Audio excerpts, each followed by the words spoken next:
वालेकुम दोस्तों, मैं आदिल अंसारी कुर्ला मुंबई से। 20 तारीख को महाराष्ट्र के अंदर पोलिंग है और पोलिंग में ये डिसाइड होगा कि असली शिवसेना कौन सी है।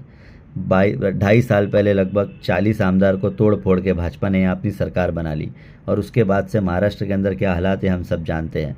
महाराष्ट्र के अंदर हिंदू मुस्लिम टेंशन को बढ़ाने का लगातार काम किया गया। कभी हमारे नबी पे वार किया गया, कभी कहा गया हम मस्जिद में घुस के आपको मारेंगे। मैं आपको थोड़ा सा शुरू करने से पहले छत्रपति शिवाजी महाराज की कुछ हिस्ट्री, कुछ जो मैंने पढ़ा हूँ आपको बताना चाहता हूँ। छत्रपति शिवाजी महाराज के जो आर्मी थी उसमें लगभग 75% जो सिपाही थे, 50 to 75% वो मुस्लिम्स थे। Can you believe that?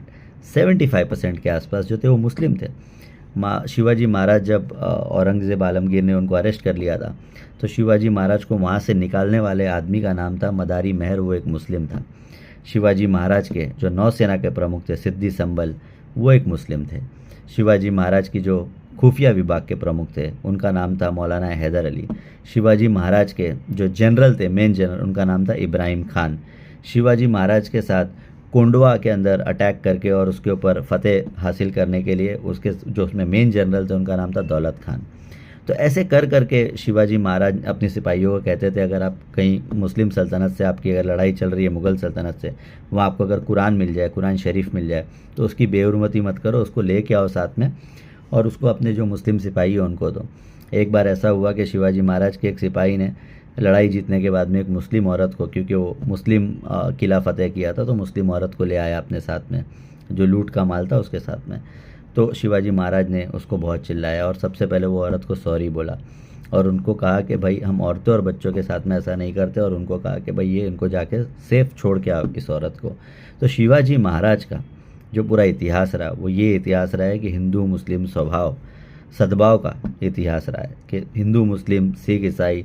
Gujarat के अंदर फादर एम्ब्रोस की चर्च थी, वो चर्च के ऊपर जब अटैक हुआ तो शिवाजी महाराज ने उनको भी सपोर्ट किया, उनको भी बचाने का काम किया। रायगढ़ का जो शिवाजी महाराज का किला है उसके सामने उन्होंने मुसलमानों को मस्जिद बना के दी। तो ये सारा इतिहास महाराष्ट्र का है। लेकिन अंग्रेज़ों ने जिस तरह से डिवाइड एंड रूल की पॉलिसी रखी, जिसमें हिंदू और मुस्लिम को मुग़ल और शिवाजी के नाम से डिवाइड किया गया, उसी तरह से यहाँ की काफ़ी पॉलिटिकल पार्टी स्पेशली भाजपा ने किया। हिंदू मुस्लिम की डिवाइड लगातार महाराष्ट्र में करने की कोशिश की गई। जो अंग्रेज़ करते थे आज वो भाजपा करने की कोशिश कर रही है महाराष्ट्र के अंदर। तो ये सारा आपको बताने का मतलब क्या है? ये सारा आपको बताने का मतलब है महाराष्ट्र जो धरती है वो हिंदू मुस्लिम सिख ईसाई सद्भाव की धरती है। ये एक इंक्लूसिव नेचर है महाराष्ट्र का। तो इसलिए मैं आप सबसे रिक्वेस्ट करना चाहता हूँ, अब ये जो सारे जो विचार है, ये जो विचार थे शिवाजी महाराज के, ये विचार किस तरह के थे? ये विचार उसी तरह के थे जिस तरह के विचार उद्धव बाला साहेब ठाकरे के। आज एकनाथ शिंदे जो महाराष्ट्र के चीफ मिनिस्टर है, वो हमारे नबी के जो गुस्ताख रसूल है गिरी, वो गिरी को सपोर्ट कर रहे हैं। वो आज अगर शिवाजी महाराज होते तो उनको सपोर्ट नहीं किए होते वो, लेकिन ये कर रहे हैं सपोर्ट। तो आप समझे जो विचार जो है किस तरह के विचार चल रहे हैं। तो आने वाली 20 तारीख को आपको यह तय करना है कि जो शिवसेना है वो असली शिवसेना कौन सी है। असली शिवसेना छत्रपति शिवाजी महाराज के विचारों से चलेगी या फिर डिवाइड एंड रूल पॉलिसी जो अंग्रेज़ लागू करते थे उससे चलेगी।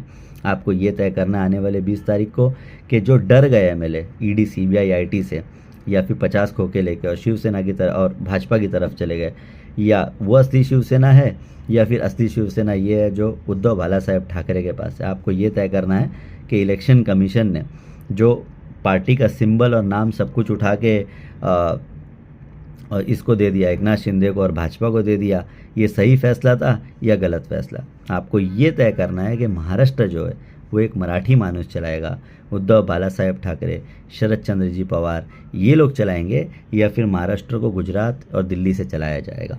आपको ये तय करना है कि महाराष्ट्र संविधान से चलेगा या फिर 2 लोगों की 3 लोगों की मर्ज़ी से चलेगा। आपको ये तय करना है कि धारावी के अंदर और मुंबई की जो दिगर ज़मीन है, कुर्ला में मदर डेयरी की ज़मीन है, ये सब ज़मीन एक बिजनेसमैन को ऐसे ही दे दी जाएगी या फिर यहाँ संविधान का पालन होगा और जहाँ पे वो लोकल लोग हैं उनके साथ इंसाफ होगा।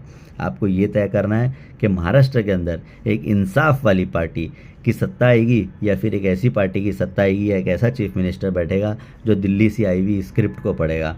आपको ये तय करना है कि आपको डिसीजन मेकर बनना है, महाराष्ट्र को डिसीजन मेकर बनना है या फिर महाराष्ट्र को एक मैनेजर चाहिए। अगर आपको डिसीजन मेकर चाहिए तो आपको उद्धव बालासाहेब ठाकरे एमवीए की सरकार और उनको चीफ मिनिस्टर बनाना पड़ेगा। लेकिन महाराष्ट्र से, दिल्ली से आई हुई या गुजरात से आई हुई स्क्रिप्ट पढ़ने के लिए आपको एक चीफ मिनिस्टर चाहिए तो फिर आप डेफिनेटली महायुति को वोट दे सकते हैं। लेकिन आने वाली 20 तारीख को आपको तय करना है कि महाराष्ट्र की और इस देश की किस्मत क्या होगी, क्योंकि महाराष्ट्र के जो भी रिजल्ट्स होंगे उसके इस देश के ऊपर भी परिणाम होंगे।